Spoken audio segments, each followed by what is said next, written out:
নমস্কার, ভ্যানগার্ডের তরফ থেকে আমি বিপ্লব। আপনাদের শুরুতেই আজকে আমাদের বিশেষ টক শো। আপনারা জানেন ইতিমধ্যেই ফুটবলের উন্মাদনা গোটা বিশ্ব এবং ভারতবর্ষ সহ বিভিন্ন জায়গায় কিন্তু ছড়িয়ে পড়েছে। ফুটবলের উন্মাদনা প্রতিনিয়ত পরিলক্ষিত হচ্ছে, কারণ বেশিরভাগ দেশ, বিশ্বের যতগুলো দেশ রয়েছে তার বেশিরভাগ কিন্তু ফুটবলের প্রতি বা ফুটবলের উন্মাদনা, মেসি, রোনাল্ডো থেকে শুরু করে একাধিক ফুটবলার কিন্তু এই ফুটবল জগৎটাকে কিন্তু বাঁচিয়ে রেখেছে। এবং ফুটবলের উন্মাদনা সেটা বাংলা বলেন বা ত্রিপুরা বলেন বা বিভিন্ন জায়গাতে কিন্তু এই ফুটবল মরশুমে সবচেয়ে বেশি জনপ্রিয়তা। এবং এই ঘরোয়া ফুটবল মরশুম যেটা রাজ্য ফুটবল সংস্থা পরিচালনা করে, এই পরিচালনায় কিন্তু এবছর ফুটবল মরশুম শুরু হয়েছিল গত 6 মে থেকে তৃতীয় ডিভিশন লিগ ফুটবল। এবং তারপর তৃতীয় ডিভিশন লিগ ফুটবল শেষ হবার পর শুরু হয়েছে দ্বিতীয় ডিভিশন, সেটাও শেষ হয়েছে গত 8 জুন থেকে শুরু হয়েছিল দ্বিতীয় ডিভিশন। এবং তারপর সিনিয়র ডিভিশন দুটো আসর, একটা হলো রাখাল শিল্ড এবং চন্দ্র মেমোরিয়াল লিগ ফুটবল। এবছর এই রাখাল শিল্ড প্রতিযোগিতার তার সেমিফাইনাল আগামীকাল থেকে শুরু হবে। এই 11 দিনের এই আসরে 10টি দল অংশ নিয়েছে এবং সেরা 4টি দল নিজেদের প্রাধান্য দেখিয়ে ইতিমধ্যে কিন্তু সেমিফাইনালে পৌঁছে গেছে। কাল থেকে দুটো সেমিফাইনাল। প্রথম সেমিফাইনালে আগামীকাল ফরওয়ার্ড খেলবে 9 বুলেটসের বিরুদ্ধে এবং পরের দিন দ্বিতীয় ম্যাচে ব্লাডমাউথ খেলবে কল্যাণ সমিতির বিরুদ্ধে।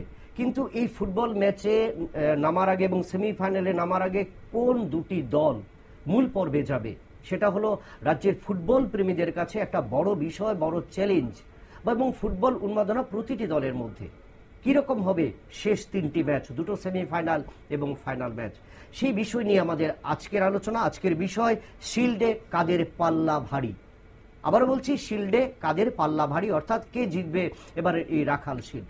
আজকের এই আলোচনায় আমাদের মধ্যে রয়েছেন রাজ্যের দুই প্রখ্যাত ক্রীড়া ক্ষেত্রে বা ফুটবলের ক্ষেত্রে যাদের সুনাম রয়েছে। এবং আমার ডান দিকে রয়েছেন মিল্টন ঘোষ, রাজ্য পুলিশের দক্ষ পুলিশ অফিসার এবং রাজ্য পুলিশের নেতৃত্ব দিয়েছেন এবং পুলিশ ফুটবলে বেশ কয়েকবার অংশ নিয়েছেন এবং ডিএফএরও তিনি কর্মকর্তা। এবং আমার ডান দিকে রয়েছেন মিল্টন দার ডান দিকে রয়েছেন রাজ্যের ক্রীড়া সাংবাদিক এবং প্রাক্তন ফুটবলার স্বপন মিয়া। দুজনকে আমি নিউজ ভ্যানগার্ডের তরফ থেকে স্বাগত জানাই। মিল্টন দা এবং স্বপন দা, আপনাদের আজকের এই বিশেষ টক শোতে আমি প্রথমে মিল্টন দার কাছে যাব। যে মিল্টন বাবু, আপনি দীর্ঘদিন এই ময়দানে খেলেছেন, বেশ অভিজ্ঞতা রয়েছে, অতীত থেকে বর্তমান দিকে আসছেন, পরিকল্পনা রয়েছে ভবিষ্যতের দিকে, কারণ একটা স্পোর্টসের ক্ষেত্রে আপনি অনেক দিন ধরে চলছেন। এবং সেই জায়গায় দাঁড়িয়ে আজকের যে রাখাল শিল্ড বিগত দিন এবং বর্তমান বছরে কতটা প্রাধান্য পেয়েছে এবং কতটা দেখছেন রোমাঞ্চকর বা নতুনভাবে ফুটবলকে আমরা দেখছি এই রাজধানীর বুকে?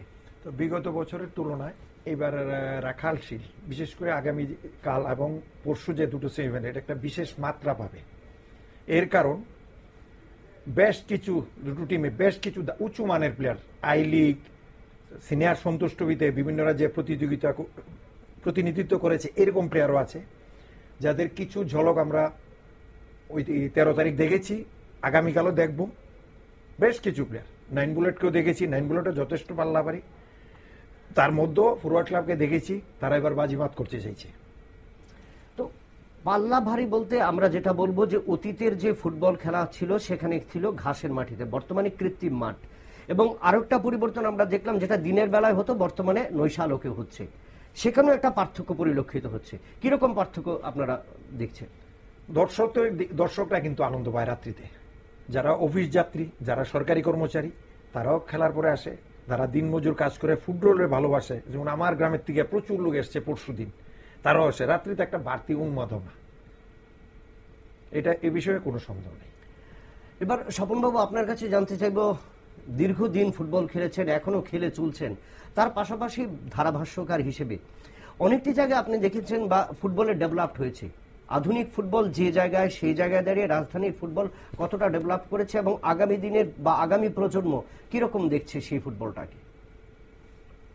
প্রথমে বিপ্লব যে প্রশ্নটা করেছে, আসলে প্রশ্নটা বাস্তবসম্মত যে আধুনিক ফুটবল কতটা প্রসারিত হচ্ছে রাজ্যে। আসলে সত্যি কথা বলতে কি, এবছর কিন্তু রাখাল শিল্ডের কথা বলি, বি ডিভিশনের কথাও বলি, এই ক্ষেত্রে বলবো যে অনেকটাই গতি এসে গেছে রাজ্য ফুটবলের। কারণ গেল বছর সারাটা বছর কিন্তু ফুটবলের সঙ্গে যুক্ত ছিল ত্রিপুরা ফুটবল অ্যাসোসিয়েশন। আমরা যদি দেখি বিভিন্ন জাতীয় আসর হয়েছে এখানে, যেমন হয়েছে সন্তোষ ট্রফির Senior গ্রুপ হবে। লিগের খেলা হয়েছে, সিনিয়র হয়েছে, পুলিশ ফুটবল, সর্বভারতীয় পুলিশ ফুটবল, এরপর মহিলাদের টুর্নামেন্ট হয়েছে। আসলে সারাটা বছর ফুটবলের জন্য কাজ করে গেছে ত্রিপুরা ফুটবল অ্যাসোসিয়েশন। তারই অঙ্গ হিসাবে এবার কিন্তু যে টুর্নামেন্টগুলি হয়েছে, সি ডিভিশন, বি ডিভিশন, তারপর রাখাল শিল্ড, এখন পর্যন্ত আসলে দারুণ একটা ফুটবলের উন্নয়ন লক্ষ্য করা যাচ্ছে। তবে এই ক্ষেত্রে একটু বলে রাখি, সেই উন্নয়নটা কিন্তু রাজ্য ফুটবলারদের হচ্ছে বিশেষ একটা আমরা বলতে পারছি না। রাখাল শিল্ডে যদি দেখি, এই ক্ষেত্রে দেখবো যে রাজ্যের ফুটবলাররা ভালো খেলছে বা ভালো একটা জায়গায় গেছে আমরা বলতে পারি না, কারণ আগে যেখানে রাজ্য ফুটবলারদের কমপক্ষে 5 জন খেলার কথা ছিল, সেটাকে কমিয়ে কিন্তু ত্রিপুরা ফুটবল অ্যাসোসিয়েশন 3 জন করেছে, যার ফলে 8 জন খেলতে পারছে বহিরাজ্যের, আগে 6 জন খেলতো। এর ফলে কি হচ্ছে জানো, এর ফলে হচ্ছে যে আমরা যে ফুটবল, আমরা যে মানে রাজ্যের ফুটবল, সেটা কিন্তু সঠিকভাবে এগুচ্ছে বলা যায় না, কিন্তু দর্শকরা আনন্দ পাচ্ছে, ভালো খেলা হচ্ছে। কারণ বহিরাজ্য থেকে আগে যেখানে আমরা মণিপুর, মিজোরাম উপর নির্ভর করতাম, এবার কিন্তু অনেকটা বাইরে চলে গেছে, বেঙ্গল, কেরল, ঝাড়খণ্ড থেকে ফুটবলাররা আসছে এখানে খেলার জন্য। তো বেশ ভালো মাপের ফুটবলার আসছে। বিশেষ করে ফরওয়ার্ড ক্লাবের যে কথাটা বলবো, ফরওয়ার্ড ক্লাব কিন্তু এখন পর্যন্ত মাত্র একটি ম্যাচ খেলেছে, আর একটি ম্যাচে কিন্তু তারা বড় দল এগিয়ে চলার সঙ্গে হারিয়েছে। দলের বিশেষ করে একেবারে মানে শেষ প্রহরী যদি বলি গোলরক্ষক, তারপর বলি যদি ডিফেন্ডার, বলি মাঝমাঠ, বলি আক্রমণ ভাগ, সব জায়গায় কিন্তু এমন ভালো মাপের ফুটবলার আছে যেটা বলা একটু কঠিন যে চ্যাম্পিয়ন হবে না। তবে সম্ভাব্য চ্যাম্পিয়ন যদি বলি এখন পর্যন্ত, তাহলে কিন্তু আমরা বলতে পারি ফরওয়ার্ড ক্লাবেরই হওয়ার সম্ভাবনা বেশি। তবু ফুটবল খেলা অনিশ্চয়তা ভরা, বলা যায় না কখন কি অঘটন ঘটবে, সেটা বলা কঠিন। তবে ব্লাডমাউথকে পেছনে রাখা যাবে না, কারণ তারা একমাত্র ম্যাচ খেলেছে, 6টি গোল করেছে, একজন ফুটবলার হ্যাটট্রিক করেছে। বড় ম্যাচে যদি সুযোগ পেয়ে কাজে লাগাতে পারে, ব্লাডমাউথও জিততে পারে। তবে সঠিকভাবে যদি বলি, এখানে কিন্তু কে চ্যাম্পিয়ন হবে, 4টি দলই ভালো খেলেছে। অপরদিকে 9 বুলেটের কথা বলি, 9 বুলেট যদিও বড় মাপের কোনো ফুটবলার নেই, তবে এই কথাটাই বলবো যে 9 বুলেটস এর ফুটবলারদের মধ্যে একটা বোঝাপড়া রয়েছে বেশ ভালো, যেটা আমরা লক্ষ্য করেছি। 4টি গোল দিয়েছে লাল বাহাদুরকে দিয়ে, তারা কিন্তু সেমিফাইনালে উঠেছে, খেলবে ফরওয়ার্ড ক্লাবের বিরুদ্ধে। আগামীকাল হবে ম্যাচটা, সেই ম্যাচটা কিন্তু খুব ভালো ফুটবল হবে, কারণ 9 বুলেটসও যেমন গতি থাকবে বা যেমন খেলবে, সেই সঙ্গে কিন্তু বলতে পারি যে 9 বুলেটস এর একেবারে ফুটবলার যারা আছে, স্থানীয় এবং বহিরাজ্যের ফুটবলার মিলে কিন্তু বেশ ভালো একটা দল। মিজোরাম ফরওয়ার্ডও কিন্তু কিছুটা এই জায়গায় এগিয়ে রয়েছে, একেবারে বেশি নয়, সেটাকে 55-45 ধরতে পারো। কারণ ফরওয়ার্ডের যে একজন 9 নম্বর জার্সি পরিহিত সান্তাহিল যে ফুটবলারটা, তার যেমন গতি রয়েছে তেমনি কিন্তু পায়ে স্কিলও রয়েছে, ফলে তাকে আটকানো বেশ কঠিন। অপরদিকে 3 কাঠির নিচে আমরা বলি যদি মোহাম্মদ দিসনান, দারুণ ভাবে পরীক্ষায় উত্তীর্ণ হয়েছে এগিয়ে চলার সঙ্গের বিরুদ্ধে, বেশ ভালো গোলকিপিং করেছে। রক্ষণভাগকার রবেলুর কথা বলতে হচ্ছে, রবেলু কিন্তু বেশ ভালো 4 নম্বর জার্সি পরে গেল ফরওয়ার্ড ক্লাবে। রবেলু কিন্তু তাও দুর্দর্শ ভাবে নিজের দায়িত্ব পালন করে গেছে। বলবো যে ফরওয়ার্ডের পাল্লা বাড়ি হলেও 9 বুলেট ছেড়ে কথা বলবে না, কারণ 9 বুলেটস কিন্তু গতি সম্পূর্ণ ফুটবলার রয়েছে, মিজোরামের ফুটবলার, রাজ্যের ফুটবলার, একজন মেঘালয়ের ফুটবলার রয়েছে। তবে যে কথাটা বলবো, সেমিফাইনাল মতো হবে। দ্বিতীয় সেমিফাইনাল খেলবে ব্লাডমাউথ কল্যাণ সমিতির বিরুদ্ধে, সেই জায়গায় বলবো যে মানে শনিবারে যে সেমিফাইনালটা হবে, দ্বিতীয় সেমিফাইনাল শনিবারে যেটা হবে, সেটাতে কিন্তু কল্যাণ সমিতি কিন্তু তাদের শক্তি বাড়িয়ে নিয়েছে। যে কথাটা বলছিল যে ইস্ট বেঙ্গলে খেলেছে, এমন ফুটবলার এসেছে। আসলে কি বলবো যে এখন ফুটবলের উন্মাদনাটা কিন্তু খুব বেড়ে গেছে এই বছর, গেল বছরের তুলনায়। তবে বলবো যে ফুটবলের উন্মাদনা বেড়েছে, দর্শকদের মাঠে আসার হয়তোবা চাহিদা বাড়বে, দর্শকরা মাঠে বেশি আসবে, কিন্তু প্রকৃত অর্থে কিন্তু রাজ্য ফুটবলের কিছু হচ্ছে বলে মনে হচ্ছে না, কারণ ফুটবলার উঠছে না। তো দেখো, তুমি মিলিয়ে দেখো, যারা আছে তারাই, নতুন কোনো ভালো মাপের ফুটবলার নেই, খেলছে 3 জন, প্রয়োজন নেই, খেলছে ওরা, খেলবে। কিন্তু রাজ্যে ফুটবলের যে উন্মাদনা বাড়াতে হবে, এটাও ঠিক, দর্শকরা মাঠে আসতে হবে, টিএফ এর পয়সা লাগবে, সেটাও ঠিক। কিন্তু সেই সঙ্গে টিএফএ কে একটা কথা বলবো, জানি না বলা ঠিক হবে কিনা, টিএফএ কে কিন্তু সেদিকে নজর দিতে হবে ফুটবলার তুলে আনার ক্ষেত্রে। ফুটবল করলাম জম্পেশ, জাতীয় আসরে গিয়ে 11 গোল 10 গোল খাবো, সেটা হতে পারে না। স্থানীয় ফুটবলার উঠিয়ে আনার ক্ষেত্রে কিন্তু নজর দিতে হবে, সেই কাজটা করতে হবে টিএফএ কে। তো সেই জায়গায় স্বপনবাবু, আমি মিল্টনদার কাছে যাবো। মিল্টনদা, দীর্ঘদিন আপনি পুলিশে খেলেছেন, পুলিশের সাথে যখন আমরা দেখেছি আগে পুলিশ ফুটবল মানে সেক্ষেত্রে পুলিশের ভালো মাপের খেলোয়াড়রা ছিল। একটা সময় আপনারা থেকে যখন পরিবর্তন হলো সেই জায়গা থেকে গ্রাম থেকে এবং প্রত্যন্ত অঞ্চলগুলি থেকে ফুটবলের পকেটগুলো, যেটা যদি আমরা বলি কিল্লা বলি, বিশ্রামগঞ্জ বলি, জম্পুইজলা বলি, সেই জায়গায় কিন্তু এবার ঘাটতি শুরু হয়েছে। হাতে গোনা কয়েকজন ফুটবলার মাত্র উঠে আসছে। তো সেই ক্ষেত্রে ফুটবলারদের মাত্রাটা কেন কমছে, সেই দিকটাই কি বলবে? পুলিশের দিক দিয়ে বলতে গেলে প্রথম হলো রিক্রুটমেন্ট, এজ এ প্লেয়ার হিসেবে রিক্রুটমেন্ট, এটা সবচেয়ে বড় জরুরি। সর্বসমাপ্ত যে পুলিশ গেমস গেল, বহুত ঘাটতি দেখা গেছে। রিক্রুটমেন্ট না হলে পুলিশে গিয়ে আসবে সম্ভব নেই, কোনো সম্ভব নেই। আমাদের সময় তো আলাদা ছিল, এইসব ফিগারই নেই এখন। সবচেয়ে বড় জিনিস এখন ফিজিক্যাল ফিটনেস, ফিগার নেই। আর পার্মানেন্ট একটা জায়গাতে পোস্টিং রাখতে হবে, পার্মানেন্ট একটা। ওই রাজ্যের বিভিন্ন প্রত্যন্ত অঞ্চলে এইসব পুলিশ টিম থাকে না। একদম ভালো এডিনগরের মতো থাকতে হবে, আধুনিক কোচিং। এখন আর আমার যুগের কোচিং নাই, এখন টেকনোলজি অনেক উপরে।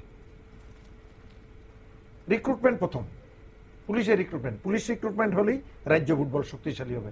আগে সন্তুষ্টবিতে পুলিশের প্লেয়ারগুলি বেশি থাকতো, জুনিয়র ন্যাশনাল বয়স ভিত্তিক হতো না, সিনিয়র ন্যাশনাল, ডক্টর টিওয়াও, ইনভাইটেশন টুর্নামেন্ট, পদ্মজম, সমস্ত পুলিশের প্লেয়ার থাকতো। সেটা ঘাটতি। Recruitment mandatory. পুলিশের যে ঘাটতি আপনি বলছেন, তার পাশাপাশি আমরা যদি বলি বিভিন্ন পকেটগুলি থেকে আমরা যদি ট্যালেন্ট সার্চ করা হচ্ছে, ক্রীড়া পর্ষদ, ক্রীড়া দপ্তর এবং ত্রিপুরা স্পোর্টস স্কুল থেকে বিভিন্নভাবে পকেটগুলো থেকে উঠে আসছে। কিন্তু রাজধানী মুখ যখন আমরা দেখছি যে রাজধানী মুখতে সেখানে ফুটবলার উঠে আসছে না, ক্রিকেটে ঝুঁকছে বা অন্য সমস্ত ইভেন্টগুলি। তো গ্রাম পাহাড় থেকে ফুটবলাররা উঠে আসছে না কেন? সেই দিকটা কোন জায়গাটায় ঘাটতি রয়েছে বা কোন জায়গাটায় দুর্বলতা? এখন মাঠ হয়েছে কিছু, স্টুটার হয়েছে, আরো মাঠের প্রয়োজন। টিএফের যেমন মাঠের প্রয়োজন, আমাদের এই যে সদর নর্থে এখন একটা মাঠ হয়েছে তুলাবাগান, আরো মাঠের দরকার। মাঠ থাকলে প্লেয়ার আসবে, মাঠ থাকলে। মাঠের ঘাটতি, যত মাঠ হয়েছে, 6টা-7টা মাঠ হয়েছে, তারপরও কিন্তু মাঠের ঘাটতি। গ্রামে মাঠ লাগবে, নাহলে শহর কেন্দ্রিক ফুটবল হবে। অ্যাকসেপ্ট কিল্লা আর জম্পুইজলা, আরো মাঠ লাগবে। এবং ফিজিক্যাল এডুকেশনের যে পিএইরা, তাদের বিশেষ ভূমিকা নিতে হবে। যেমন কোচিং সেন্টারগুলি, তারা নিয়মিত দেখভাল করতে হবে। পিএইদেরও বিরাট ভূমিকা ফুটবলার তুলে আনার ক্ষেত্রে, এটা বিশাল ব্যাপার। তো সেই ক্ষেত্রে কি আধুনিক ফুটবল যেভাবে ডেভেলপ করছে বা আধুনিক ফুটবল যেভাবে গ্রাস রুটে বেড়াচ্ছে অন্যান্য স্টেটগুলিতে বা অন্যান্য আমরা যদি ফুটবল দেখি, যে সেক্ষেত্রে কেরালা যদি বলি, মধ্যপ্রদেশ বলি, দিল্লি বলি, ঝাড়খণ্ড বলি, যতটা ডেভেলপ করেছে ত্রিপুরার ক্ষেত্রে ততটা ডেভেলপ করেনি। তো সেই ক্ষেত্রে কি ফুটবল একাডেমি খোলা একান্ত প্রয়োজন? একান্ত ফুটবল একাডেমি দরকার, এবং হাইফাই কোচ, যারা লাইসেন্সধারী প্রো। যেমন ত্রিপুরা একজন কোচ এলো কেরালা থেকে, সেলি রাজা নাকি, দেখলাম প্র্যাকটিস উচ্চ লেভেলের একদম। এই ধরনের একাডেমি খুললে এই ধরনের কোচ আনতেই হবে। তাহলে কি শুধু স্পোর্টস স্কুল নির্ভর করলে হবে না, যে একাডেমিক সেকশন আরো ডেভেলপ করতে হবে এবং আধুনিক ফুটবলে যে সমস্ত কোচরা বর্তমানে রয়েছে, ফিজিক্যাল পিআর বা ফুটবল কোচরা রয়েছে, তাদেরকে আরো প্রশিক্ষণ দরকার রাজ্য ফুটবল? অবশ্যই অবশ্যই অবশ্যই অবশ্যই আধুনিক কোচের দরকার। এখন সব মডার্ন, আমাদের আমলে চলবে না। প্রফেশনাল এই এমএচআর ফুটবল কোচিং করলাম, এইসব হবে না। যাক, টিএফএতে তো এখন ভালো কোচ হয়েছে, আগে এইসব কোচ ছিল না। এখন তো ডিগ্রিধারী সি আছে, ডি আছে, বিও হয়ে গেছে, একজন বিও হয়ে গেছে, ভালোই, খারাপ না তাদের আন্ডারে। এখন কিন্তু ফুটবল ওরা পেশাদারি। রাখাল শিল্ড আমার মনে হয়, আমি যতটুকু জানি, আগামী 2-3 বছরের মধ্যে কিন্তু রাখাল শিল্ড অন্য মাত্রা ধারণ করবে সিনিয়র লিগে। কোন জায়গাটা দিয়ে মাত্রা ধারণ করতে পারে? আধুনিকতার ছোঁয়া, নিজস্ব ক্লাবঘর, নিজস্ব বাস। শুনছি নাকি একটা ক্লাব নাকি আই লিগে খেলার প্রস্তুতি নিচ্ছে আগামী 2-3 বছরের মধ্যে। এটা তো ভালো লক্ষণ আমার মনে হয়, বিশাল ব্যাপার। পাশাপাশি আই লিগে খেলার স্বপ্ন নিচ্ছে, আবার কিছু ক্ষেত্রে শোনা যাচ্ছে 2-1টি ক্লাব ইতিমধ্যেই, সেটা নাম না বলাই ভালো, তারা অলরেডি একাডেমি খোলার জন্য জায়গাও কিনে ফেলেছে। তো সেই ক্ষেত্রে কতটুকু ডেভেলপ করতে পারে যদি একাডেমি হয়? স্বপনবাবু কি বলবেন সেই বিষয়টা? সত্যি কথা বলবো কি, যে কথাটা বলছিলাম যে টিএফ এর নজর দেওয়া উচিত, সেই সঙ্গে কিন্তু ক্লাবগুলিরও নজর দেওয়া উচিত ফুটবলার তুলে আনার ক্ষেত্রে। আমি একটা কথা বলেছিলাম যে ত্রিপুরা ফুটবল অ্যাসোসিয়েশন সারা বছর যুক্ত ছিল বলেই কিন্তু এবার কিছু বেশি দর্শক মাঠে আসছে। তো এভাবেই যদি সারা বছর প্রশিক্ষণে রাখা হয় ফুটবলারদের, বা বিভিন্ন একাডেমি বলো বা বিভিন্ন ক্লাব যে ছোট ছোট জায়গায় ক্লাব ফুটবলারদের প্রশিক্ষণ করাবে বা প্রশিক্ষণ করবে, সেটা যদি করে তাহলে কিন্তু আমরা বলতে পারি যে ফুটবলাররা উঠে আসবে এবং আগামী দিন এই তাদের থেকে ভালো ফুটবলার তুলে আনতে হবে। দেখো একটা কথা বলি যে রাখাল শিল্ডের কথা মিল্টন দা বলেছে যে রাখাল শিল্ড আগামী 2-3 বছরে একটা ভালো জায়গায় পৌঁছে যাবে, কিন্তু রাজ্য ফুটবলের কি হলো সেটা দেখতে হবে। রাজ্য ফুটবলের কি হলো, আমি বাইরে থেকে প্লেয়ার খেলোয়াড় কিনে আনলাম, সেই ক্ষেত্রে রাজ্যের ফুটবলার উঠলো না, তো সেই জাতীয় আসরে গিয়ে সেই কথাটা আবার পুনরায় বলতে হচ্ছে আমাকে যে 10 গোল 8 গোল 6 গোল হজম করব, সেটা চলতেই থাকবে। দেখো আমি একটা কথা এই মুহূর্তে বলি, বিশ্ব ফুটবলের ক্লাব লিগের কথা যদি বলি, 3-4টে দেশের ক্লাব লিগ কিন্তু পৃথিবী ফেমাস, এর মধ্যে আমাদের ভারতবর্ষে আইএসএল ছিল। দেখো একটা যে কোনো কারণেই হোক এই মুহূর্তে সন্দিহান পরিস্থিতির দাঁড়িয়ে রয়েছে যে আইএসএল হবে কি হবে না, সেটা কিন্তু এখনো নিশ্চিত নয় যে হবে বা হবে না। তবে যার কারণে কিন্তু ভারতীয় ফুটবলের অধিনায়ক সুনীল ছেত্রী থেকে আরম্ভ করে প্রত্যেক না বলে রাখি যে আইএসএল হচ্ছে, কিন্তু আইএসএল এর পর ফুটবলার তুলে আনার ক্ষেত্রে এআইএফএফ কি করছে, অল ইন্ডিয়া ফুটবল ফেডারেশন কি করছে সেটা জানি না। ফুটবলার কতটা উঠছে আমরা জানি, কিন্তু আইএসএল এর মাধ্যমে ফুটবলার উঠে আসবে, ভালো খেলবে, দর্শক কিন্তু হচ্ছে ফুল ভর্তি কমপ্লিট, একদম প্যাকটা আপ হচ্ছে মাঠ, কিন্তু ফুটবলার কোথায়? দেখো ভারতের ফুটবল র্যাঙ্কিং এই সদ্য যে র্যাঙ্কিং প্রকাশিত হলো 133 নম্বর, গেল 15 বছরে সব থেকে সম্ভবত 10 বছরে সব থেকে নিচে র্যাঙ্কিং, ভারত 10 বছরে সবচেয়ে নিচে র্যাঙ্কিং। কারণ যেখানে 97 চলে গেছিলাম সেখান থেকে 133 নেমে এসেছি আমরা। দেখো ফুটবলের আইএসএল করছি, নিজেরা ঝকঝক মাঠ করছি, চকচকে ড্রেস পরছি, নিজেরা ভিআইপি গাড়িতে চলছি, ফুটবলার তুলে আনলে কি এই পরিস্থিতিটা হতো? আমি জানি না কি চিন্তাধারা করছে, আমার বলাটা ঠিক কিনা, এত মানে উচ্চ পর্যায়ের কথা বলে ফুটবলার তুলে রাখার ক্ষেত্রে দুজন কোচকে, বিদেশি কোচকে আনা হলো, আমি সেই বিদেশি কোচকে কিন্তু তারা সেভাবে কাজে লাগাতে পারেনি। শুধু আমি বলে দিই যে সার্বিয়ার যে কোচ ছিল উনি কিন্তু বলে দিয়েছেন যে আমি যা বলবো সেই রকম ইকুইপমেন্টস খেলোয়াড় সব আমাকে দিতে হবে, যদি দিন থাকবো না হলে আমি চলে যাব। উনি চলেও গেছেন, উনি থাকেননি, কিন্তু পরবর্তীতে যাকে এনেছেন তিনি চেষ্টা করছেন, জানি না কতটা হবে, রেজাল্ট তো বলেই দিচ্ছে যে কি হচ্ছে। দেখো মার্কোয়েসকে যে এনেছে কি হচ্ছে, ফলাফল কি, রেজাল্ট চেষ্টা করছে কিন্তু ভালো হচ্ছে না। কি কেন হচ্ছে না? কোচ আনলে চলবে না, ফুটবলার ভাড়া করে এনে খেলিয়ে চ্যাম্পিয়ন হয়ে যাবো, এটা ক্লাবের একটা সুনাম, কিন্তু কি হবে? দেখো স্পেন বলো, ফ্রান্স বলো, ইংল্যান্ড বলো, জার্মানি বলো, ওরা বাইরে থেকে খেলোয়াড় কিনে আনছে, দামে দামে খেলাচ্ছে ক্লাবে, কিন্তু তাদের বাধ্যতামূলক কি প্রত্যেক ক্লাবের একটা একাডেমি থাকতে হবে, একাডেমি বাধ্যতামূলক। আমরা মেসিকে বলি কি আর্জেন্টিনার, কিন্তু কোথায় বলে হয়েছে স্পেনের একাডেমিতে। মেসির ছোট্ট একটা গল্প বলি যে মেসি যখন ছোট ফুটবল খেলতে এসেছিল ওকে বলে দিয়েছিল প্রশিক্ষক যে তোমার ফুটবল হবে না, কারণ ও খুব ছোট প্রকৃতির লোক ছিল, ছোট আকৃতি, ওকে বলে দিয়েছে ফুটবল হবে না।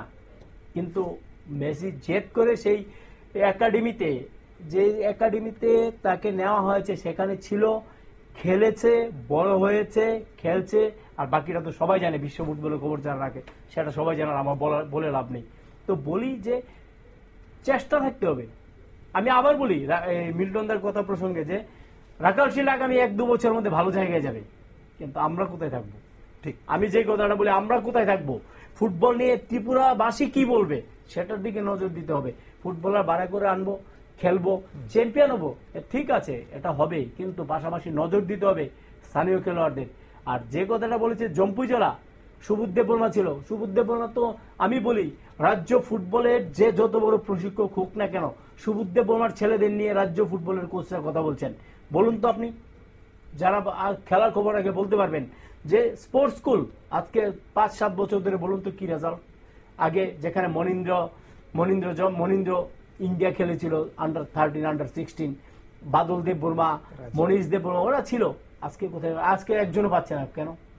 সেক্ষেত্রে যদি বলি এই কথাটা উঠে আসছে পাচ্ছে না, কারণ আমরা সদ্য একটা ঘটনা দেখলাম যে জলজ্যান্ত উদাহরণ, যেটা পারভেজ নিয়ে সবচেয়ে বেশি সমালোচিত, বা পারভেজ ভুঁইয়াকে নিয়ে যে ঘটনাটা হয়েছে, সেই ক্ষেত্রে কি ভূমিকা একটা ফুটবলার, যে ফুটবলার উদীয়মান ফুটবলার আন্ডার-17 ভারতীয় দলে খেলেছে, আই লিগে খেলেছিল, সেকেন্ড ডিভিশন, সেই জায়গায় দাঁড়িয়ে আজকে যে কোনো একটা কারণে তাকে শাস্তি পেতে হলো, সাসপেন্ড করা হলো।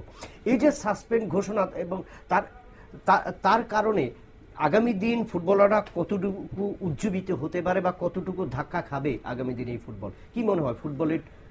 এখন এই প্রশ্নটা তো পারভেজের ব্যাপারটা ডিসিপ্লিনের ব্যাপারে ঠিক আছে, ডিসিপ্লিনের ব্যাপারে ঠিক আছে, যদি 2 ক্লাবের সঙ্গে চুক্তি থাকে এটা হলো ঠিক আছে, টিএফএ নিয়ম মতো করেছে, এখন আমরা যা শুনলাম যে না, আগে নাকি শোকজ করা উচিত ছিল নিয়ম মতো সাসপেন্ডের আগে, সেটা তো করেনি, তাকে করেনি। নোটিশও কিন্তু দেয়নি। গভর্নিং বডির সিদ্ধান্ত তো ওটা রাজ্য ফুটবলে হয়েছে, আমিও ছিলাম। এটা তো গভর্নিং বডির সিদ্ধান্তই তো টিএফএ মানল। না, সেই ক্ষেত্রে টিএফ এর যে ভূমিকা, সেই ভূমিকার ক্ষেত্রে গভর্নিং বডি সিদ্ধান্ত নিয়েছে। তো একটা ফুটবলারকে যেভাবে, উদীয়মান ফুটবলারকে ধাক্কা দেওয়া এবং শুরুতেই তাকে কিন্তু আটকে দেওয়ার প্রবণতা, সেই জায়গায় কিন্তু গভর্নিং বডি একটা ক্লাব বলে নাকি একটা ফুটবলারকে দেখে আগামী দিনে এই যে ফুটবলাররা যারা উঠে আসবে, যাদের ট্র্যাককে বিচ্ছিন্ন করে দেওয়া হলো, 1 বছর বসা মানে কি তা, সেক্ষেত্রে অনেকটাই। তো সে জায়গাটা যাওয়ার আগে গভর্নিং বডি কি অন্য কোনো সিদ্ধান্ত নিতে পারতো না? না, সেক্ষেত্রে রাজ্য ফুটবল সংস্থা এবং যেই ক্লাবের হয়ে খেলছে এবং পারভেজ, এই যে ত্রিবেণীর সঙ্গম, সেই জায়গাটায় আলোচনা, ত্রিপাক্ষিক আলোচনা হলে কি পারভেজকে বাঁচানো যেত না? সেই জায়গাটা কি বলবেন আপনি? এখন তো আমার তো মনে হয় আত্মপক্ষ সমর্থনের তারা এখনো সুযোগ আছে, এত প্রেয়ার করা উচিত, যেহেতু ফুটবলের সর্বোচ্চ সংস্থা টিএফএ এর কাছে তো আমার মনে হয় বিবেচনা করলে করতেও পারে। না, সেক্ষেত্রে করেছে কিনা? আজকে যেটা সাংবাদিক সম্মেলনে সচিব যেটা বলেছেন অমিত চৌধুরী, পারভেজ নাকি সর্বভারতীয় ফুটবল ফেডারেশনের কাছে চিঠি দিয়েছিল, সেখান থেকে তারা জানতে চেয়েছে রাজ্য ফুটবল সংস্থার কাছে। রাজ্য ফুটবল সংস্থা তাদের উত্তর পাঠিয়ে দিয়েছে সর্বভারতীয় ফুটবল সংস্থার কাছে। এখন সেটার উপরে বিবেচনা, এখন কি এই দিকটা না অন্য দিক দিয়ে তারা সেটাকে আটকে রাখার চেষ্টা, যে কোনোভাবেই সে যেই ক্লাবে খেলবে আগামী দিনে দ্বিতীয় সেমিফাইনালে যেন অংশগ্রহণ করতে না পারে, সে একটা পরিকল্পনা আছে? না বাস্তবে সেটাকে মিউচুয়াল বা নিজেদের মধ্যে সমতা বা পারভেজকে ময়দানে আনার সুযোগটা তারা কতটুকু করে দেবে? এখন যেহেতু বল তো এএফএফ এর কোর্টে, এখন তো অপেক্ষা করতেই হবে। টিএফএ তো এখানে পাঠিয়ে দিয়েছে তার কাগজপত্র। স্বপনবাবু কি বলবেন এই বিষয়টা নিয়ে?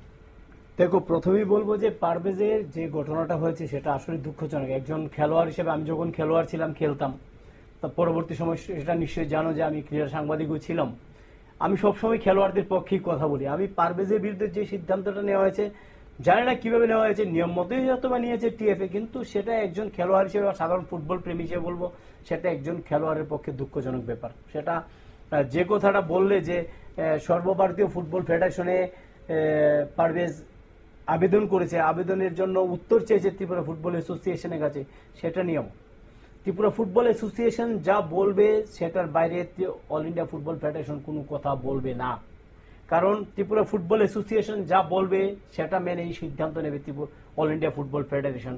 একটা ছোট্ট একটা উদাহরণ দিয়ে বলি, ত্রিপুরা রাজ্যের এখন পর্যন্ত সেরা রেফারি রক্তিম সাহা।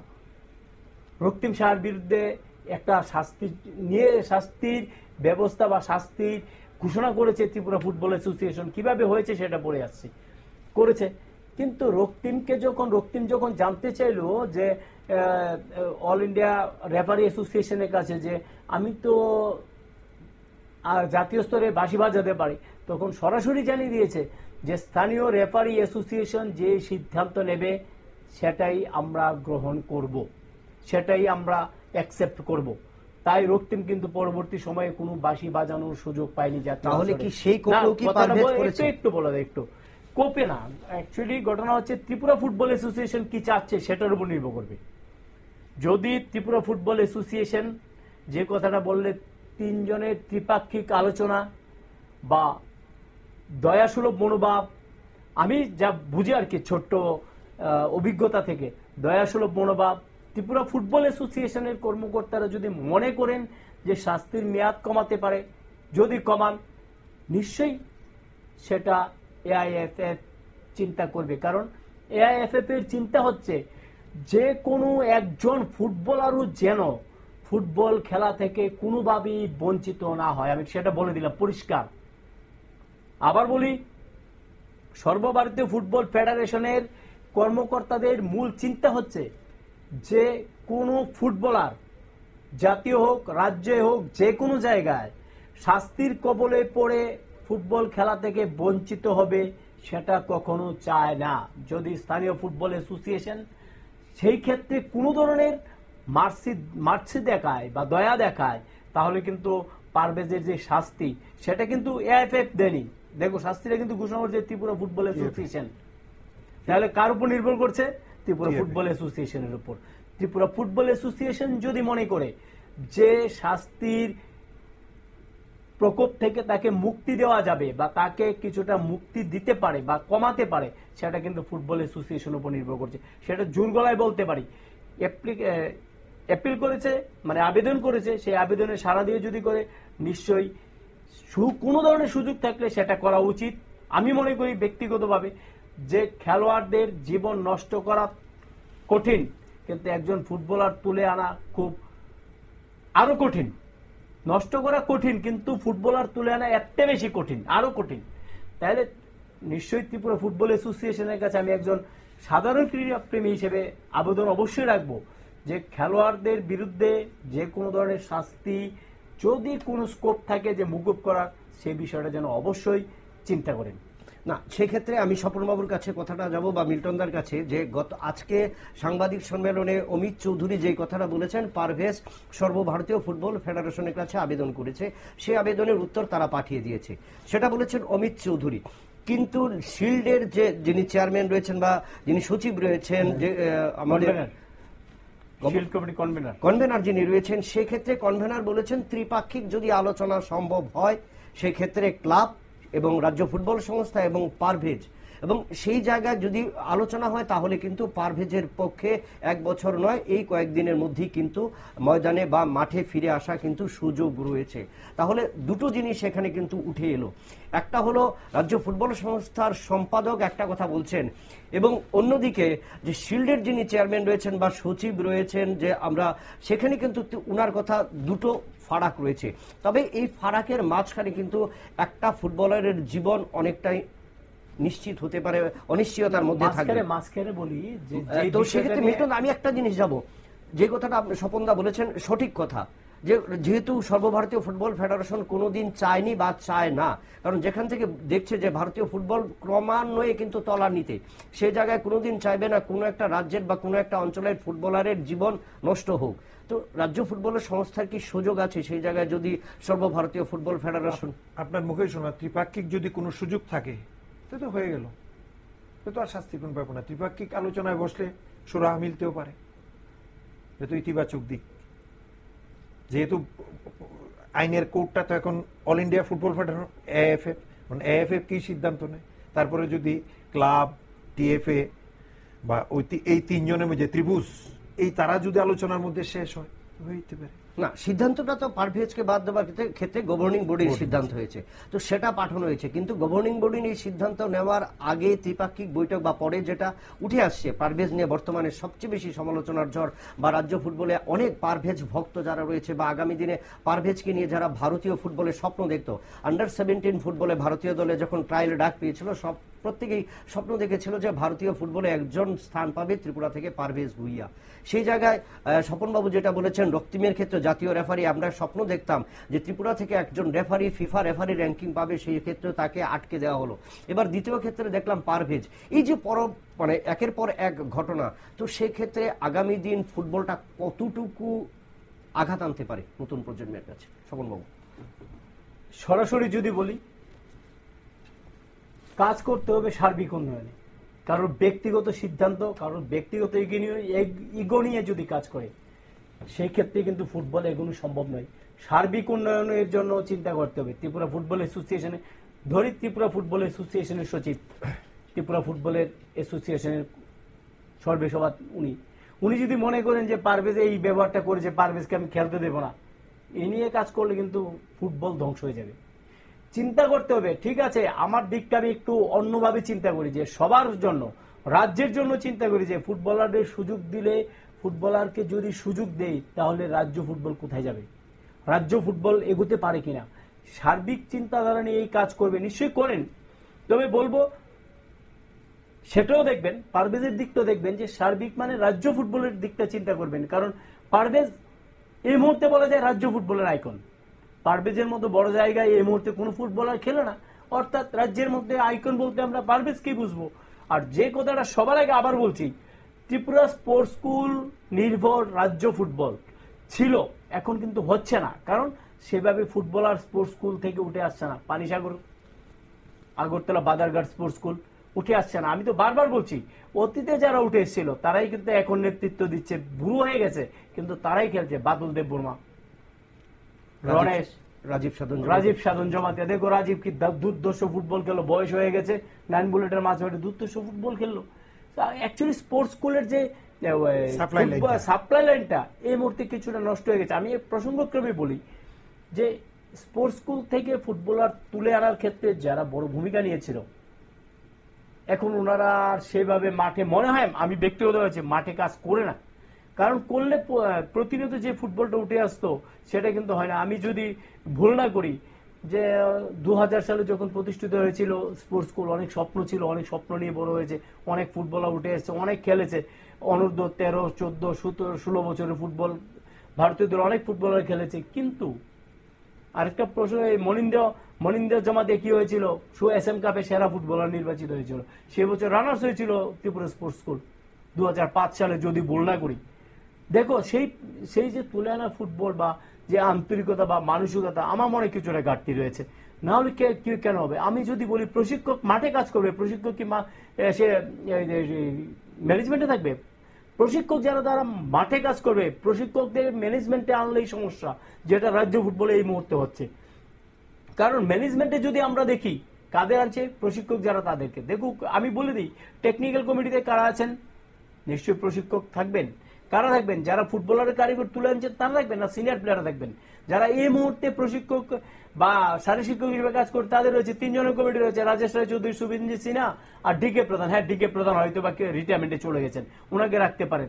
তাহলে রাজেশ রায় চৌধুরী, শুভেন্দু সিনহা কেন? ওরা তো রাজ্য ফুটবলের যা স্পোর্টস স্কুলের প্রোডাক্ট বলতে পারি, ওদের হাত ধরে উঠে এসছে। ওদেরকে এখানে কেন আনা হবে? ওদেরকে তো ওখানেই রাখা হবে বা বিভিন্ন জায়গায় দেওয়া হবে, কোচিং সেন্টার দেওয়া হবে, ফুটবলার তুলে আনবে। এই জায়গাটা একটু নজর দিতে হবে। ভালো প্রশিক্ষক, ভালো ফুটবলার তুলে আনছে, ওকে ম্যানেজমেন্টে আনবো, তাহলে ধ্বংস হয়ে যাবে। ভালো খেলোয়াড় কখনো ভালো প্রশিক্ষক হতে পারে না। তার উদাহরণ আমরা পেয়েছি। নাহলে মারাদোনা তো পৃথিবীর সেরা কোচ হতে পারতো, পৃথিবীর সেরা ফুটবলার কোচ হয়ে সেরা কোচ হতে পারতো, হয়নি। তো এই জায়গাটা কিন্তু নজর দিতে হবে যে সেরা প্রশিক্ষকদের কিন্তু ম্যানেজমেন্টে নয়, প্রশিক্ষকের জায়গায় কাজ করতে দিতে হবে।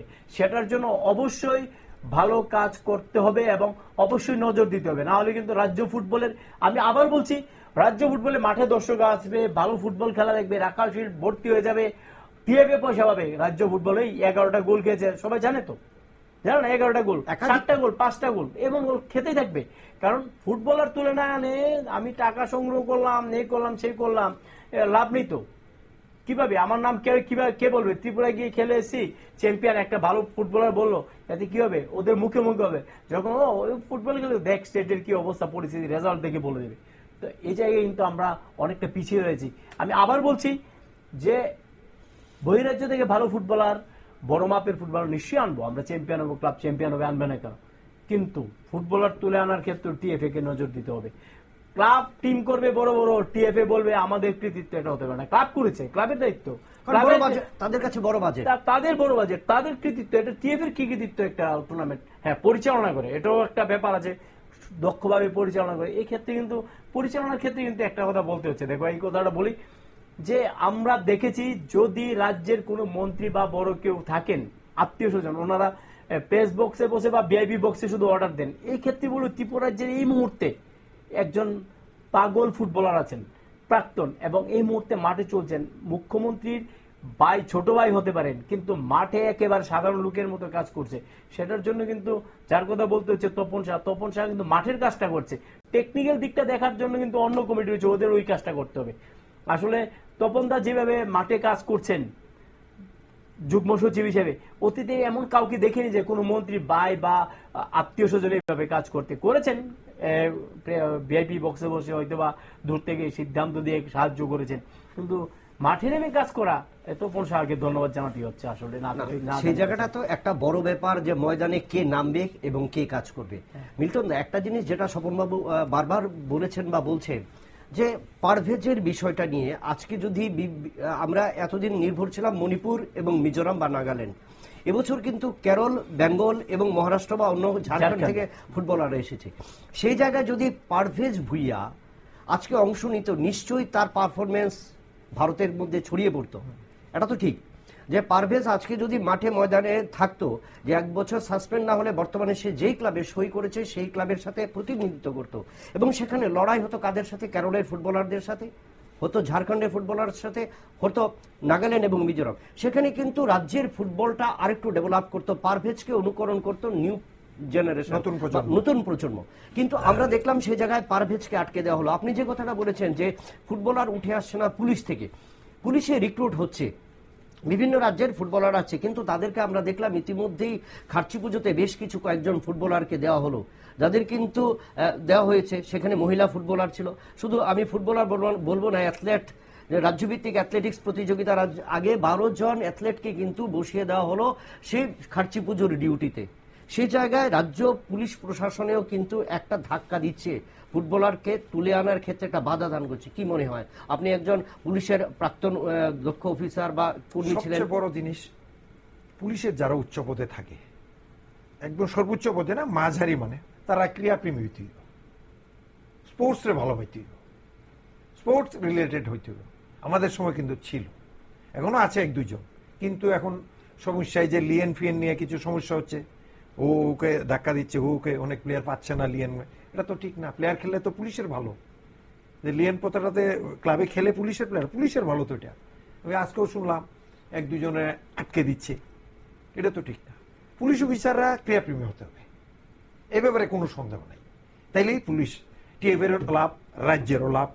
রিক্রুটমেন্টের সময় তারা উপর মহলে, মহাকরণে, চিফ মিনিস্টারের কাছে, স্বরাষ্ট্রমন্ত্রীর কাছে তারা প্রপোজ করবে যে পুলিশ টিমটার এই বেহাল অবস্থা, 8-10 জন বা 10 জন রিক্রুটমেন্টের লিগে এজ এ কনস্টেবল, তারা তো অফিসার চায় না। তো 10% কোটা তো রয়েই গেছে স্পোর্টসে।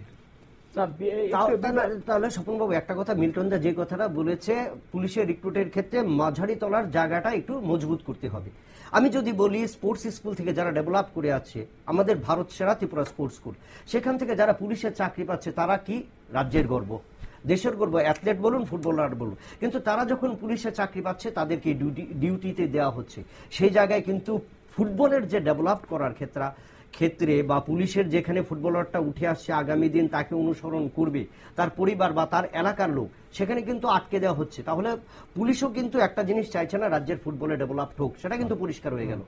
কি বলবেন স্বপনবাবু? আসলে দেখো, একটা কথা বলি যে রাজ্য ফুটবলের উন্নয়নে যে কথাটা বলছো, আমাদের এখানে বড় বড় কোম্পানি নেই, বড় ধরনের কোনো ইনফ্রাস্ট্রাকচার নেই, বা কোনো এমন কোনো সুযোগ নেই যেখানে কাজ করবে, খেলোয়াড় খেলে তারপর সুযোগ পাবে, ওখানে গিয়ে খেলবে বা ওখান থেকে জীবিকা অর্জন করবে, অর্থ উপার্জন করবে, সেই ধরনের সুযোগ নেই। একমাত্র একটা ইন্ডাস্ট্রি, চাকরি, সরকারি চাকরি ছাড়া কিন্তু ইন্ডাস্ট্রি নেই। কিন্তু এই ক্ষেত্রে দেখো, সরকারি রিক্রুটমেন্টের ক্ষেত্রেও কিন্তু স্পোর্টসম্যানদের বিশেষ একটা সুবিধা দেওয়া হয় বলে মনে হয় না। দেখো, আমি একটা কথা বলি, ছোট্ট একটা কথা, আমি যদি বলি যে আমি ফুটবল খেলিনি, আমি আমার কথা বলছি, ফুটবলে ন্যাশনাল করিনি, খেলেছি অনেক বছর ক্লাব লিগ, ন্যাশনাল করিনি, কিন্তু হ্যান্ডবলে কিন্তু 13-14টা ন্যাশনাল করেছি। দেখো, মাস্টার ডিগ্রি করার পর 12 বছর বসেছিলাম, তারপর ছোট্ট একটা সরকারি চাকরি পেয়েছি, যেভাবে হোক পেয়েছি, সেটাও কিন্তু এডুকেশনের উপর দিয়েই পেয়েছি, এডুকেশনের ভিত্তিতেই পেয়েছি, সেটা কিন্তু খেলাধুলার কোনো সুবিধা নেই। দেখো, আমি যদি এইভাবে করতে পারি, তো এখন কাউকে না দেখতে হবে তো যে আরে এই ছেলেটা এই পাস করেছে, খেলার জন্য চাকরি পেয়ে গেছে, তাহলে না মানুষ, ছেলেরা মাঠে আসবে, খেলবে। ক্রিকেটে যাচ্ছে কেন? ক্রিকেটে পয়সা আছে, রঞ্জি ট্রফি খেলবে, বছরে কমপক্ষে ওর 25 লাখ 30 লাখ টাকা রঞ্জি ট্রফি সব ম্যাচ খেললে ইনকাম হয়ে যাবে বছরে। 5 বছর খেললে ধরো 30 × 5 1 crore 50 লাখ, 1.5 কোটি টাকা তার কাছে হয়ে যাবে। খরচ টরচ বাদ দিয়ে 1 কোটি টাকা থাকবে, তার জীবনটা কোনো না কোনো চালাতে পারবে। ফুটবলে কেন আসবে? অন্য গেমে কেন যাবে? জীবিকা অর্জনের রাস্তা কি? কেন যাবে? এর থেকে বলবো যে মূল যে বিষয়টা, যে সরকারি শুধু পুলিশের ক্ষেত্রে মিল্টন দা বলেছেন, মিল্টন দা সরকারি পুলিশে চাকরি করতেন, খেলেছেন, মিল্টন দা ভালো বুঝবেন, কিন্তু ওভারঅল সরকারি কোনো চাকরি দেওয়ার ক্ষেত্রে খেলোয়াড়দের কিছুটা ফ্যাসিলিটিস দিতেই হবে। আমি ছোট্ট করে বলি, বিশেষভাবে ক্রীড়াক্ষেত্রে, ক্রীড়া ক্ষেত্রে তো আছেই, ক্রীড়া ডিপার্টমেন্ট তো আছে, এর বাদে অন্য যে কোনো ডিপার্টমেন্টে নিয়োগের ক্ষেত্রে যারা ন্যাশনাল করেছে কমপক্ষে তাদের একটা ফেসিলিটিস দিতে হবে, বলে দিতে হবে। দেখো, আমি বলি, এবার উদাহরণ দিয়ে টেট দিয়ে শিক্ষকতার চাকরি নিতে হবে, কি করতে হবে? বিএ পাস করতে হবে, 50% পেতে হবে, বিএড করতে হবে, তারপরে চাকরি পাবে। ভারত ত্রিপুরা রিক্রুটমেন্টের ক্ষেত্রে দুটো জায়গা সবচেয়ে বেশি, একটা পুলিশ আর খেলোত্তর, আর হচ্ছে কি ফিজিক্যাল এডুকেশন। এডুকেশন, শিক্ষক বা শিক্ষিকা যাই বলো, শিক্ষকতা ডিপার্টমেন্ট। সেখানে যদি ছাড় না দেওয়া হয়, সেখানে যদি কোনো ধরনের সুযোগ না দেওয়া হয়, একটা ছেলে কেন খেলবে? সে তো 50%-এর পিছনে দৌড়বে, বিএড করার পেছনে দৌড়বে, সে কেন আসবে? কোনো ফেসিলিটি যদি বলতে হ্যাঁ 40% চলবে, বিএড লাগবে না, ন্যাশনাল করলে ও পরীক্ষা দিতে পারবে, তাহলে অটোমেটিক তাহলে খেলার মাঠে খেলোয়াড়ের সংখ্যা বেড়ে যাবে অটোমেটিক। কারণ সুযোগ থাকবে তো, আমি ন্যাশনাল করেছি দুটো, 10% ডিসকাউন্ট, বিএডও লাগবে না, জানাবি সুযোগ থাকবে পরীক্ষা দেওয়ার। এই ধরনের সুযোগ করে দিতে হবে আমার মনে হয় আর কি। করে দিলে অবশ্যই কিন্তু খেলোয়াড়রা মাঠে আসবে, ছেলেমেয়েরা মাঠে আসবে, খেলোয়াড়ের সংখ্যা বাড়বে, এবং প্রতিদ্বন্দ্বিতা যেখানে বেশি হবে সেখানে কিন্তু কোয়ান্টিটি বেশি হলে কোয়ালিটি অবশ্যই বেরিয়ে আসবে। এটা কিন্তু একটা থিওরি আছে, কোয়ালিটির জন্য কি চাই? কোয়ান্টিটি ডিপেন্ড অন কোয়ালিটি, ঠিক না কথা? Quality depend on quality, quality depend on quantity, মানে কোয়ান্টিটির উপর ডিপেন্ড করে কোয়ালিটি। কিভাবে করব? এই সুযোগটা করে দিতে হবে, বেশি পরিমাণে সুযোগ দিতে হবে। অবশ্যই খেলোয়াড় বসে উপরে বসে হিমঘরে বসে ঠান্ডা বাতাস খেয়ে চিন্তা করলে চলবে না, মাঠে প্লেয়ার আসছে না, কিভাবে আনা যায়। কিন্তু চিন্তাটা ঠিকভাবে করতে হবে যে ছেলে মেয়েদের জন্য কি করতে পারে। অবশ্যই আসবে না কেন? ক্রিকেটে কেন হচ্ছে? ক্রিকেটে তো অনেকে আছে 12 পাস করে সারা জীবন বেশ ভালো চলছে, কেন আছে? পয়সা আছে, জীবিকা অর্জনের তো মূল লক্ষ্য। আমি যখন ছোট ছিলাম আমার কি লক্ষ্য ছিল? ন্যাশনাল করবো, ছোট্ট একটা মাধ্যমিক পাস করবো বা 12 পাস করবো, কলেজ করবো, তারপরে চাকরি পাবো, চলবো, ঠিক না কথাটা? সেই জন্যই তো মাঠে গেছি, নাহলে মাঠে কেন যেতাম? যেই ধরুন আমি 40% 50% পেয়েছি, আমি যদি মাঠের সময়টা কাটাতাম, ন্যাশনাল করার সময় তো দুবেলা প্র্যাকটিস যেতে হয়, বাইরে গিয়ে খেলতাম, নাহলে কি হতো? আরো 10% বাড়তো। কিন্তু খেলাধুলা করে এই পার্সেন্টই পেয়েছি, কোথায় দাম পেলাম? অনেকে মানে সবাই জানে আমি যে গভর্নমেন্টের শিক্ষকতা করি, অনেকে জানে আমি ফিজিক্যাল টিচার, মানে ফিজিক্যাল শিক্ষক হিসেবে নিয়োজিত আছে, সবাই জানে। কারণ খেলাধুলায় আমার অন্তঃপ্রাণ ছিল, আমি পড়াশোনা থেকে অনেক বেশি সময় খেলাধুলা ব্যয় করেছি সব দিক দিয়ে। খেলার জগৎ বেকাররা বাঁচবে, দুইটাই দপ্তর আছে, আমাদের আমলে ছিল, এখনো আছে, এক পুলিশ এক ফিজিক্যাল এডুকেশন। এখনো প্লেয়ার আসবে যদি নিয়মিত চাকরি হয়, এখনো আসবে।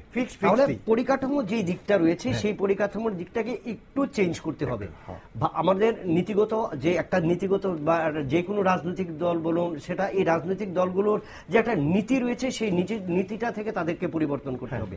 কারণ আজকে বর্তমানে গত পরশুদিন থেকে শুরু হয়েছে পিআই নিয়োগের পরিকল্পনা বা যেটা চলছে বাজারঘাটে, দেখা যাচ্ছে বেশিরভাগ ক্ষেত্রে আজকে পর্যন্ত যা খবর, সেখানে আন্তর্জাতিক ক্ষেত্রের একজন পিআই সাবরুম থেকে উঠে এসছে, এবং তার পাশাপাশি অন্যরা যারা এসছে বেশিরভাগ ক্ষেত্রে আনফিট। তার একটাই কারণ, যেখানে একাধিক পোস্ট রয়েছে, ফাঁকা রয়েছে, বিভিন্ন প্লে সেন্টারগুলো, কোচিং সেন্টারগুলো কিন্তু ফাঁকা রয়েছে, উঠে আসছে না ফুটবলার, উঠে আসছে না বিভিন্ন খেলোয়াড়। ওই যে স্বপনবাবু যেটা বলেছেন যে ক্রিকেটের প্রতি ক্রিকেট মোহ, আমাকে আর্থিক রোজগার চাই, সে জায়গাটা স্বাবলম্বী হতে হবে। কিন্তু অন্যান্য দিক থেকে যে ফুটবল থেকে শুরু করে যে গ্রামীণ যে খেলাগুলো রয়েছে, হাডুডু, কবাডি, খোখো বা ভলিবল যদি আমরা বলি, সেই জায়গায় কিন্তু অনেকটাই তলানিতে। রাজ্য ফুটবল আজকে প্রসারের চেষ্টা চালাচ্ছে, একে একে মাঠ করছে, কিন্তু এই যে মাঠ, ভারতবর্ষ থেকে সিনথেটিক মাঠ যখন উঠে গেল, তখন রাজ্য ফুটবল সংস্থা সিনথেটিক মাঠ করার পরিকল্পনা নিয়েছেন। দুজনেই ফুটবল খেলেছেন। কোন জিনিসটা ঘাসের মাঠে এবং বর্তমানে যে আর্টিফিশিয়াল মাঠ, সেখানে কোথায় সমস্যা হচ্ছে? আগামী দিন কতটুকু ভবিষ্যৎ রাজ্য ফুটবলদের? ঘাসের মাঠের কোনো ভবিষ্যৎ নেই, এ ব্যাপারে কোনো সন্দেহ নেই। এই এস্টুটার্ফের ঘাসের মাঠ ভালো এখন নাই, দীর্ঘদিন মাঠ সমস্যা। এখন এস্টুটার্ফ বসালো, এস্টুটার্ফই খেলতে হচ্ছে, কষ্ট। যারা একটু দামি ফুটবলার তাদের কষ্ট হয়, তারপরে তো মানিয়ে নিতে হচ্ছে। ঘাসের মাঠ কোথায়? ঘাসের মাঠ নেই। ফুটবল বাঁচবে একদম অতি সংক্ষেপে, আগের মতো ক্রীড়া দপ্তর আর পুলিশে, কৃষি বিভাগে, এগুলি যদি রিক্রুটমেন্ট শুরু হয়, ফুটবল কিন্তু কিছুটা হলেও ফিরবে, এই ব্যাপারে কোনো সন্দেহ নেই। ফুটবল নয়, সব ডিপার্টমেন্টে ফিরবে যদি ভাতের ব্যবস্থা, বড় বড় খেলোয়াড়দের যদি একটু স্যাক্রিফাইস করে নিয়োগ করা হয়, নিয়োগ করার পদ্ধতিটা একটু চেঞ্জ করে বা হয়, আছে হয়তো বা সেটা সরকার চিন্তা করবে, সেই বিষয়টা আমি বলতে পারবো না, করতে হবে, সুযোগ দিতে হবে, সরকারি চাকরি জীবিকা অর্জনের রাস্তা তৈরি করে দিতে হবে, তাই অবশ্যই মাঠে আসবে। প্রসঙ্গক্রমে বলি, সেটা জানেন কিনা জানি না, বা জানা থাকাও দরকার, 1976-27 সালে কিন্তু ফেডারেশন হ্যান্ডবলের চ্যাম্পিয়ন হয়েছিল ত্রিপুরার মেয়েরা। তখন ততটাই সুযোগ ছিল, ওই দলে যারা ছিল 2-3 বছর পরে বা 5-7 বছর পরে সবাই চাকরি পেয়ে গেছে, ওই দলের সবাই। তখন সুযোগ ছিল, তখন হ্যান্ডবল মাঠে প্রচুর দর্শক হতো। আমিও সেটা দেখে উজ্জীবিত হয়েছিলাম, হ্যান্ডবল খেলেছিলাম, কিন্তু আমি তো কিছু পাইনি, হ্যান্ডবল খেলে কিছু পাইনি। তো কিভাবে এখন দেখো, এখন হাতে গোনা কয়েকজন 10-12 জন প্র্যাকটিস করছে, রাজ্য দল পাঠাতে পারছে না। তখন কিন্তু রেজাল্ট খুব ভালো, আমরা জুনিয়র বিভাগের রানার্স, 3য় পজিশন, সর্বভারতীয় ক্ষেত্রে বলো তো কোন ইভেন্টে আছে? আর ফেডারেশন চ্যাম্পিয়ন কোন বিপ্লব দা ইভেন্টে? যে বললেন যে এই ফিজিক্যাল ইনস্ট্রাক্টরের ফিটনেস টেস্ট চলছে, এই ফিটনেস টেস্টে যদি টিকে, যেমন টিএফএ, টিসিএ, স্পোর্টস কাউন্সিল, যারা ফুটবল প্লেয়ার, রেফারি যারা আছে, তার মধ্যে যদি বেকাররা চাকরি হয়, আরেকটু উৎসাহিত হবে, আরেকটু হয়, তাদের অগ্রাধিকার দেওয়া উচিত। না, অগ্রাধিকার তো পাবে, কিন্তু এই যে ফুটবল আমরা আজকে যেটা নিয়ে, যে শিল্ড নিয়ে আমরা কথাবার্তা, যে দুটো শিল্ডের সেমিফাইনাল, দুটো ফাইনাল খেলবে, কোন দুটো দল যাবে, এই যে লড়াইটা, সেটা থেকে আমরা, কারণ আজকের দিনে যে সূত্রটা শুরু হয়েছিল, কারণ সূত্রটা একটার সাথে রিলেটেড, কারণ ফুল অনেক কিন্তু মালা কেবল এক, আমরা কিন্তু সেটা বর্ণনা করলাম বা বিস্তৃত আলোচনা হলো। কিন্তু আজকের দিনে দাঁড়িয়ে কালকে দুটো, একটা সেমিফাইনাল, পরের দিন সেমিফাইনাল, কোন দলকে এগিয়ে রাখবেন? অনেকটাই আমরা কিন্তু শেষ পর্যায়ের দিকে। মিল্টন বাবু কোনটা? আমার অঙ্কে কিঞ্চিতে গিয়ে ফরওয়ার্ড ক্লাব ধারে ভারে। আমি যে একটা ম্যাচ দেখেছি, আমার অঙ্কে অনেক ম্যাচ উইনার প্লেয়ার আছে, কোয়ালিটি প্লেয়ার আছে, তারা কিন্তু ফার্স্ট ম্যাচে সেরকম দেখাতে পারেনি। স্বপন যেটা বললো, ডিফেন্স, অফেন্স, মাঝমাঠ, আউটস্ট্যান্ডিং মাঝমাঠ। 9 বুলেটের খেলাও দেখেছি, রাজীব চন্দ্র দ্বারা ভালো, ঠিক আছে। তারপরেও জার্সি নাম্বার 9 সেন্তিলাথন নাকি বা একটা স্টপার আছে, বসন্ত সিং এর মতো হাফ আছে, মমুচার মতো হাফ আছে, তারপরে রহিমের মতো উইং হাফ আছে, ইয়ামির মতো প্লেয়ার আছে, কিষানুর মতো প্লেয়ার আছে। কিষান আমার মনে হয় ফেভারিট কালকের ম্যাচে ফরওয়ার্ড ক্লাব, যদিও অঘটন অনেক ঘটে। অন্যদিকে যদি বলি, আমরা ব্লাডমাউথ গতকালকে খেলেছে অসাধারণ, মানে এই টুর্নামেন্টের এখন পর্যন্ত রেকর্ড গোলে জয়লাভ করেছে, 6-0 গোলে। অসাধারণ স্কিল দেখেছি আমরা বেশ কয়েকটা ফুটবলারের, নতুন করে এসছে কিন্তু ময়দানে, কিন্তু দৃষ্টিনন্দন ফুটবল তাদের প্রদর্শন, ওয়ান টাচ ফুটবল, বা বাংলায় যদি বলি তিকি টাকা ফুটবল, সেটা কিন্তু মানুষ উপভোগ করেছে। খুব ভালো খেলা হয়েছে। কল্যাণ সমিতি প্রথমবার এ ডিভিশন খেলছে, তারাও কিন্তু লড়াই করবে, এবং ইস্টবেঙ্গলের এক ফুটবলারকে তারা এনেছে, দল শক্তি করেছে। কতটুকু মনে হয় দ্বিতীয় সেমিফাইনালটা নিয়ে? দেখো, দুটি দলের খেলাই কিন্তু দেখেছি, বিশেষ করে যে কথাটা বলবো, যে দু দলের খেলার ধরন কিন্তু একটু অন্যরকম। দেখো, সদ্য বি লাইসেন্স পেয়েছে আবু তাহের, কল্যাণ সমিতির প্রশিক্ষক, আর ওই দিক দিয়ে কর্ণেন্দু দেববর্মাও কিন্তু প্রশিক্ষকের ভূমিকা রয়েছে, স্থানীয় ফুটবলার এবং কোচ, ইন্টারন্যাশনাল এবং ইন্টারন্যাশনাল, মানে স্কুল দলের হয়ে খেলেছিল। তো কর্ণেন্দু কিন্তু রয়েছে, তো কর্ণেন্দুও চাইবে বাজিমাত করতে, কারণ ব্লাডমাউথ দলকে যেভাবে সাজানোর কথা সেভাবে মোটামুটি সাজিয়ে নিয়েছে বলা যায়। কল্যাণ সমিতির একটা জায়গায় কিন্তু দুর্বলতা রয়েছে, সেই দুর্বলতার কতটা কাটাতে পারবে জানি না।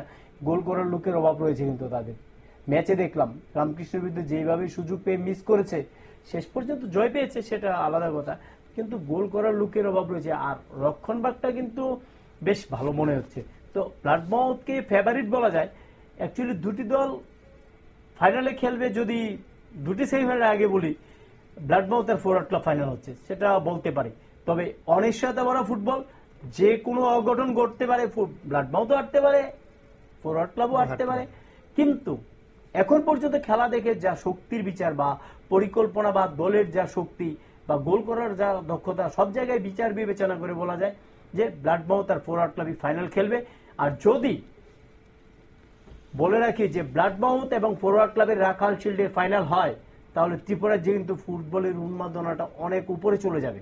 ঠিক, মাঠে ভর্তি দর্শক হবে, শুধু তাই নয়, অনেক অনেক উপরে চলে যাবে ফুটবলের উন্মাদনা। দর্শকরা একটি ভালো খেলা দেখবে। কারা জিতবে বলতে পারি না, কে জিতবে সেটা বলা কঠিন, তবে ভালো খেলা দেখবে। খেলায় জিতবে যে দল মাঠে নেমে ভালো খেলবে তারাই, শেষ হাসি তারাই হাসবে, পাওয়ার সুযোগকে যারা কাজে লাগাতে পারবে। তবে অবশ্যই চাইবে একজন ফুটবল প্রেমী হিসেবে যে ব্লাডমাউথ এবং ফরওয়ার্ড ক্লাব রাখাল শিল্ডের ফাইনাল খেলবে। মানে 80 দশকের উন্মাদনা, সেই ফরওয়ার্ড সেই ব্লাড বোম। আমাদের আজকের এই আলোচনা একটা গুরুত্বপূর্ণ আলোচনা, যেটা নিয়ে যে শিল্ড কাদের ঘরে বা শিল্ড কাদের, অর্থাৎ শিল্ড কাদের পাল্লা ভারী। আগামীকাল প্রথম সেমিফাইনাল, গুরু শিষ্যের লড়াই, একদিকে সুভাষ বোস, অন্যদিকে রাজীব ঘোষ। দুই লড়াইয়ের মাঝখান দিয়ে আমাদের আজকের যে বক্তব্য আলোচনা করলেন মিল্টন ঘোষ, প্রাক্তন ফুটবলার, এবং স্বপন মিয়া, দুজনকে আমরা নিউজ ভ্যানগার্ডের তরফ থেকে অভিনন্দন, শুভেচ্ছা জানাই। এবং রাজ্যবাসী, রাজ্যের ফুটবল প্রেমীরা যারা উপভোগ করবেন আগামীকাল 18 তারিখ প্রথম সেমিফাইনাল, 19 তারিখ দ্বিতীয় সেমিফাইনাল এবং 22 তারিখ ফাইনাল। এবং এই নৈশালকের ফাইনালে ফরওয়ার্ড ক্লাব এবং লাল বাহাদুর খেলবে। দুঃখিত, ফরওয়ার্ড ক্লাব এবং যেটা বলে রাখা হলো যে ফরওয়ার্ড ক্লাব এবং ব্লাড মাউথ খেলবে। সেই জায়গাটায় আমরা বলবো মানুষ উপভোগ করুক, রাজ্যের ফুটবল 80-র দশকে ফিরে আসুক, স্বর্ণ যুগ। এই 2025 সাল থেকে নতুন উন্মাদনা বিশ্ব ফুটবলে এবং রাজধানীর ফুটবলে নতুনভাবে সাড়া জাগাবে, সেটাই কিন্তু প্রত্যাশা। আজ এই পর্যন্তই, সবাইকে নমস্কার। দেখতে থাকুন নিউজ ভ্যানগার্ডের বিভিন্ন অনুষ্ঠান, খেলার অনুষ্ঠানগুলো। আমরা প্রতিনিয়ত নিয়ে আসবো ফুটবল এবং অন্যান্য খেলাধুলা নিয়ে। আজ এই পর্যন্তই, নমস্কার।